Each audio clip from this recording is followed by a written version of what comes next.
CAA আর SIR এই দুটো নাম নিয়ে প্রচুর বিভ্রান্তি তৈরি হয়েছে। অনেকেরই মনে হচ্ছে বিষয়টা বেশ জটিল।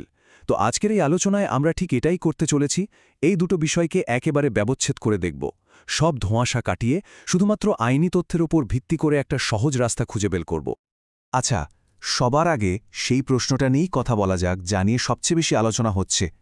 ভোটার লিস্ট আপডেট বা এসআইআর-এর যে কাজটা চলছে, সেটার জন্য কি সিএএ অ্যাপ্লিকেশনের প্রক্রিয়া আটকে যাবে বা কোনোভাবে প্রভাবিত হবে?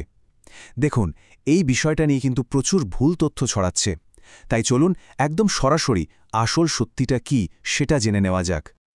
তো আজকের আলোচনায় আমরা কিভাবে এগোবো তার একটা ছোট্ট ম্যাপ দেখে নিই।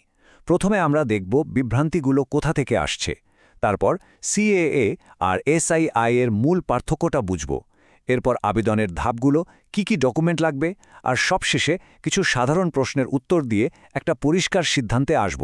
চলুন শুরু করা যাক। তো প্রথম সেকশন, চলুন শুরুতেই সেই ভুল ধারণাগুলো নিয়ে কথা বলি যেগুলো বাজারে ঘুরে বেড়াচ্ছে। কারণ সত্যি বলতে বেশিরভাগ বিভ্রান্তির আসল কারণই কিন্তু এগুলো। এখানে দেখুন, এইগুলো হলো সবচেয়ে বড় কয়েকটা মিথ বা ভুল ধারণা। যেমন অনেকেই ভাবছেন সিএএতে আবেদন করলেই বুঝি ভোটার হয়ে যাওয়া যাবে, বা আবেদনের একটা রসিদ পেলেই নাগরিকত্বের প্রমাণ হয়ে গেল। বিশ্বাস করুন, এই ধরনের কোনো একটা ধারণা নিয়ে এগোলে আবেদনে কিন্তু মারাত্মক ভুল হয়ে যেতে পারে, এমনকি আবেদন বাতিলও হয়ে যেতে পারে। ওকে, এবার আসা যাক সেই মূল সত্যিটায়, যেটা পরিষ্কার হয়ে গেলে দেখবেন বেশিরভাগ বিভ্রান্তি কেটে যাবে। প্রথমেই আসি এসআইআর-এর কথায়। ভাবুন তো, এটা অনেকটা একটা রুটিন চেকআপের মতো। ইলেকশন কমিশন শুধু এটা দেখে নেয় যে ভোটার লিস্টটা আপ টু ডেট আছে কিনা, মানে নাম, বয়স, ঠিকানা সব ঠিকঠাক আছে তো। এর একটাই উদ্দেশ্য, ভোট দেওয়ার জন্য যে যোগ্যতা দরকার সেটা যাচাই করা, আর কিচ্ছু না। আর অন্যদিকে সিএএ, ওটা কিন্তু সম্পূর্ণ অন্য একটা জগৎ। ওটা হলো নাগরিকত্ব পাওয়ার একটা আইনি রাস্তা। আর সবচেয়ে বড় কথা কি জানেন? এটা চালাচ্ছে স্বরাষ্ট্র মন্ত্রণালয়, ইলেকশন কমিশন নয়। এখানেই কিন্তু আসল পার্থক্যটা লুকিয়ে আছে। এই টেবিলটা দেখুন, এক ঝলকে পুরো ব্যাপারটা পরিষ্কার হয়ে যাবে। একদিকে এসআইআর, যার কাজ ভোটার তালিকা আপডেট করা আর চালাচ্ছে ইলেকশন কমিশন। অন্যদিকে সিএএ, যার উদ্দেশ্য নাগরিকত্ব দেওয়া আর চালাচ্ছে স্বরাষ্ট্র মন্ত্রণালয়। পরিষ্কার বোঝা যাচ্ছে দুটো একদম আলাদা জিনিস, দুটো আলাদা সিস্টেম। এদের মধ্যে কোনো যোগসূত্রই নেই। এই সেকশন থেকে যদি একটাই কথা মনে রাখতে হয়, তাহলে সেটা হলো এই উপমাটা।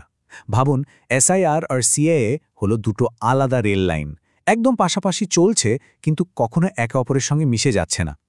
দুটোই দুটো আলাদা গন্তব্যের দিকে যাচ্ছে। এই ছবিটা মাথায় রাখলে আর কোনোদিনও বিভ্রান্তি হবে না। বেশ, যেহেতু আমরা বুঝে গেছি যে দুটো পথ আলাদা, চলুন এবার সিএএ আবেদনের যে রাস্তাটা সেটার দিকে নজর দিই। দেখি ধাপে ধাপে কিভাবে এই প্রক্রিয়াটা এগোয়। সিএএ আবেদনের পুরো প্রক্রিয়াটা মূলত 5টা ধাপে হয়। প্রথম কাজ হল সরকারি পোর্টালে গিয়ে অনলাইন আবেদন করা। আবেদন জমা পড়লে আপনার দেওয়া সব ডকুমেন্ট খুঁটিয়ে দেখা হবে। এরপর জেলা লেভেলে একটা শুনানি হবে। দরকার পড়লে পুলিশ ভেরিফিকেশনও হতে পারে। আর একদম শেষে এম্পাওয়ার্ড কমিটি ফাইনাল ডিসিশন দেবে। আর হ্যাঁ, আবারও মনে করিয়ে দিচ্ছি, এই পুরো প্রক্রিয়ার সঙ্গে ইলেকশন কমিশনের কোনো সম্পর্ক নেই। আচ্ছা, এবার আমরা এমন একটা জায়গায় এসেছি যেটা হয়তো সবচেয়ে গুরুত্বপূর্ণ, ডকুমেন্টস তৈরি করা। সত্যি বলতে বেশিরভাগ আবেদন এখানেই হয় পাশ করে, না হলে ফেল। তো কি অবশ্যই করতে হবে? প্রথম আর সবচেয়ে জরুরি নিয়মটা হলো, যতগুলো ডকুমেন্ট জমা দেয়া হবে সবগুলোতে যেন নাম, জন্ম তারিখ আর বাবা বা স্বামীর নাম হুবহু এক থাকে। একটা অক্ষর বা একটা সংখ্যারও যেন গরমিল না হয়। সামান্য অমিল কিন্তু পুরো আবেদনটা আটকে দিতে পারে, কারণ যারা যাচাই করছেন তারা সবার আগে এই মিলগুলোই দেখবেন। আর কি একদমই করা চলবে না? দেখুন, ভুলেও কোনো নকল বা জাল ডকুমেন্ট জমা দেওয়ার কথা ভাববেন না। এর ফল কিন্তু খুব খারাপ হতে পারে। আর 3 নম্বর পয়েন্টটা খেয়াল করুন, অনেকেই ভাবেন এসআইআর বা ভোটার লিস্টের জন্য যে ডকুমেন্ট দিয়েছেন সেটাই সিএএতে চলে যাবে। এটা একটা বিরাট ভুল। দুটো প্রক্রিয়ার জন্য ডকুমেন্টের চাহিদাই আলাদা। এটা গুলিয়ে ফেললে আবেদন সঙ্গে সঙ্গে বাতিল হয়ে যেতে পারে। একটা কথা খুব পরিষ্কারভাবে বোঝা দরকার, জাল ডকুমেন্ট জমা দেওয়াটা কিন্তু শুধু একটা সাধারণ ভুল নয় যে আবেদনটা বাতিল হয়ে গেল আর সব মিটে গেল। না, এর থেকে কিন্তু সরাসরি ক্রিমিনাল কেস বা আইনি জটিলতা তৈরি হতে পারে। সুতরাং ঝুঁকিটা কিন্তু অনেক বড়। বেশ, এতক্ষণ তো আমরা অনেক কিছু জানলাম। চলুন এবার কয়েকটা খুব কমন প্রশ্নের উত্তর দিয়ে বিষয়গুলো আরও পরিষ্কার করে নিই। একটা প্রশ্ন প্রায় সবাই করছেন, সেটা হলো সিএএ আবেদনের জন্য কি ধর্মীয় সম্প্রদায় সার্টিফিকেটটা মাস্ট, মানে লাগবেই? উত্তরটা হলো হ্যাঁ, 100% বাধ্যতামূলক, কোনো যদি কিন্তু নেই। কারণ সিএএ আইনটা কয়েকটা নির্দিষ্ট শর্তের ওপর তৈরি। এই সার্টিফিকেটটাই প্রমাণ করে যে একজন আবেদনকারী সেই শর্তগুলো পূরণ করছেন।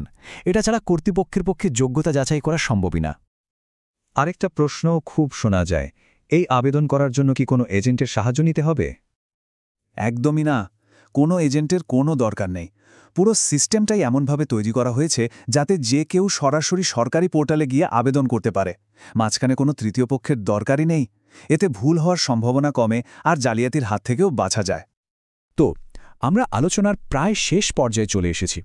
চলুন পুরো বিষয়টা একবার গুছিয়ে নেওয়া যাক। দেখুন, দিন শেষে একটা সফল আবেদনের জন্য মাত্র 3টে জিনিস দরকার। প্রথমত, ডকুমেন্টে এক চুলো গরমিল থাকা চলবে না।